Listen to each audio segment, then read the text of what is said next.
Hi, and welcome to the Trucking Scribe. It's Esther. Today we are moving from the cast iron pearl knit stitch on our swatch to the pearl on the right side that leaves this little bump. So we're right to here. And then we're going to talk about the cast off also. So it's not going to be a real long video. I'm trying to make these short so you don't have so much to look through. But let me know if you have any questions. Thanks. So I'm working on the Master Hand Knitting Program Level 1. And we talked about needles like this. We talked about yarns. So I'm supposed to be doing a test swatch, which is 25 stitches. And here is my, So here is one of them. I've got several going because I have several different yarns. So this bottom I did at a 7, an 8, and a 9. So how did I come up with the needle sizes? When you get yarn, you usually get this. It gives you the name of the yarn, the brands, and all that on that side. On this side, it's showing 100% Peruvian Highland wool. It's 100 grams, 220 yards. Here's the part where you're looking to look to see what gauge you want, what needles you need to get gauge. So 18 to 20 stitches equals 4 inches. That's the width we're looking for. US 7 to an 8 are the needle sizes. Now, I am using 7. This is 7. This one's 8 on that one. And then I've got the 9 sitting over here. So after you cast on, which I showed you the cast on, and I showed you a knit in a pearl. I'm going to set this over here. I did my 2.5 inches approximately. Here's my ruler. And you measure. It's a little bit over 2.5, but you measure up to there, and then that's when you do this row. So you're knitting and purling back and forth. You get to here, you're going to purl all the way across, which I'm getting close to, and actually I should have went a little bit further. Give me just a second. So when you're measuring from here to here. So I'm right at 2.5 inches. By the time I go and purl across, because we have to end on a purl row, we will have our 2.5. So the instructions tell you all this. Work in stockinette for 2.5 inches, ending with the wrong side row. Purl the next row, then change to the next larger needle until you used all 3 of your needles, and then you bind off and weave in the tails. So I'm just going to purl back across because we need to end on a purl row.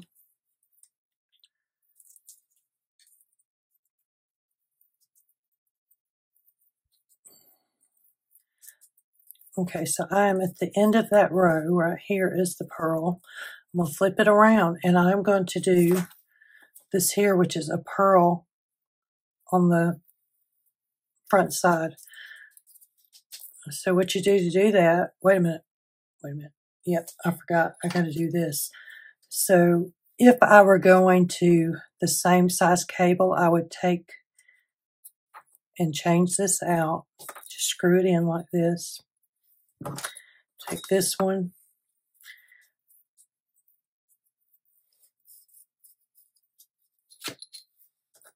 And change it.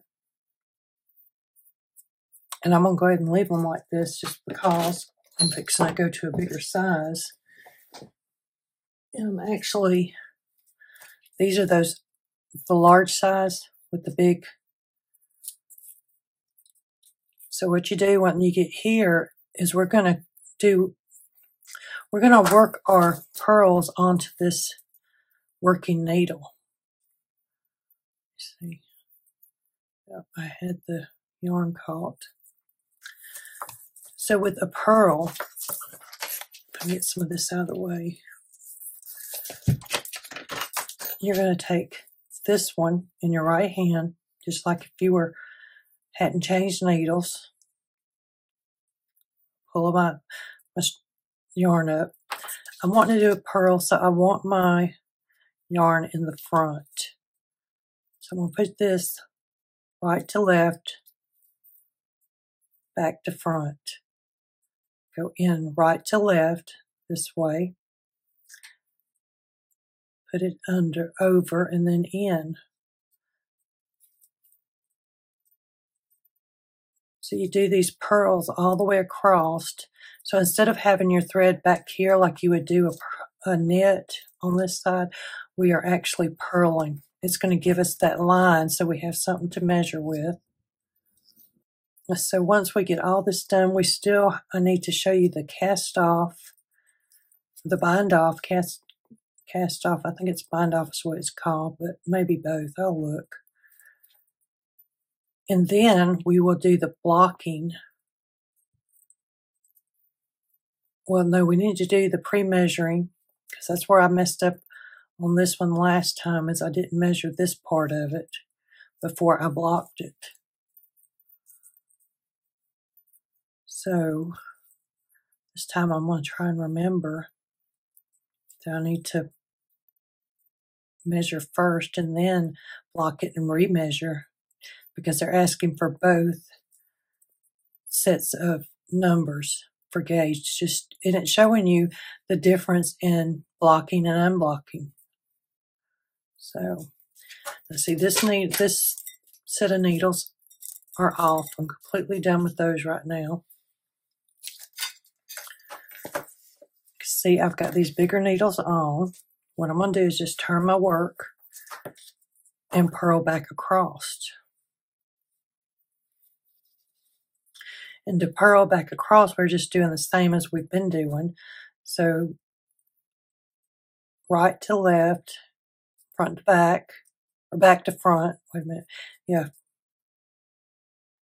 So I am back to, so where am I back to? I don't even know. Oh, okay. I got it now. So we needed 2.5 inches for this next piece. We're right at 2.5. So I'm going to go ahead and bind this off. And binding off, we're going to do basic bind off techniques for swatches. So that's what I'm going to do. So this is my big size 9. Yep, 9. I'm on the knit side, so I'm ready to do this. You go in and you knit the first one, slide it off, you knit the second one, slide it off. So what you're going to do is you're going to pick up this back one and pull it over the first one, just like that. And you're going to knit again.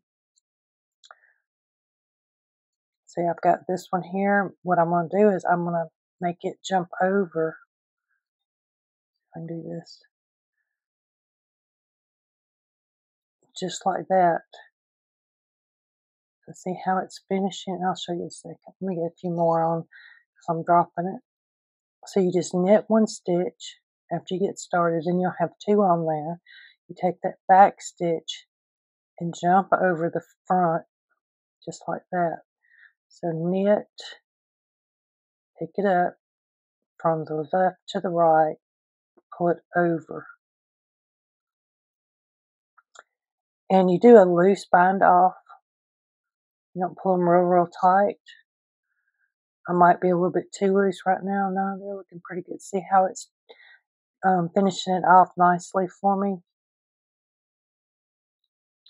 So you knit one, pick this up and pull it over. So what I do is I get under there, and this finger is holding the front one, and I pull it over it and let it go.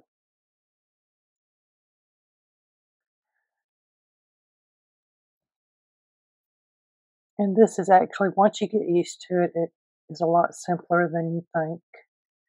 Well, the first couple times I'd done it, that drove me crazy.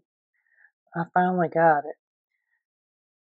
Some of the problem with this is it wants to fall off my needle. So when we talked about needles the other day, the wooden needles, they're not as slippery as these metal needles. The metal ones are slipperier, easier for them to fall off if you're not paying attention. Not the well, even the wooden ones are, well, it'll fall off too. So I'm pretty close to the end here. I got 3 more, so I'm going to bind them off the same way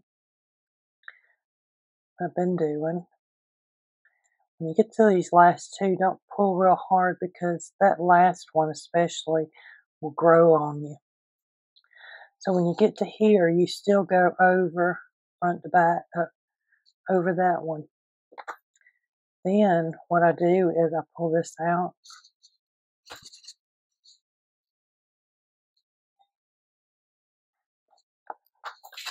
And this is done. Now, it looks pretty rough right now, but we're going to block it. That'll help with some of this unevenness, but I did not. This is what I did while I've been talking to you guys. So the other one that has been blocked is this one. I'm going to pull it off, and it's the same brand.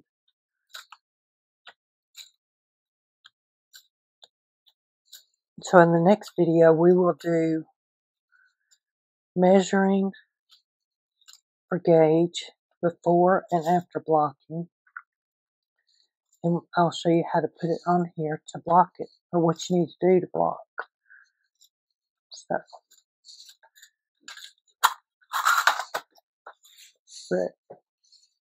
but yeah, see the difference in this? Where this one's laying out, and they were the same needles, so they're probably close to the same gauge. They look similar, but I won't know until this one's blocked. But this looks really good. I see some spots that are got ripples, like right here and there. There's one right here where it's uneven. My tension's uneven. I can see it right there, so I could go through there and try and tighten that up a little bit. But I hope you enjoyed this video on the knit and purl. This one, the measuring and the cast off. Oh, this is my other one. I didn't pull this through. So what you do is you do pull this through. I don't pull it real tight on that. I just do that. So we will be weaving in ends very soon. We'll have a video for weaving, for measuring, and for blocking this watch. It'd be great if you left me a comment, hit the like button, and hit the subscribe button if you want to get future notifications of new videos on knitting or junk journaling. So, hope you have a great week. Thanks.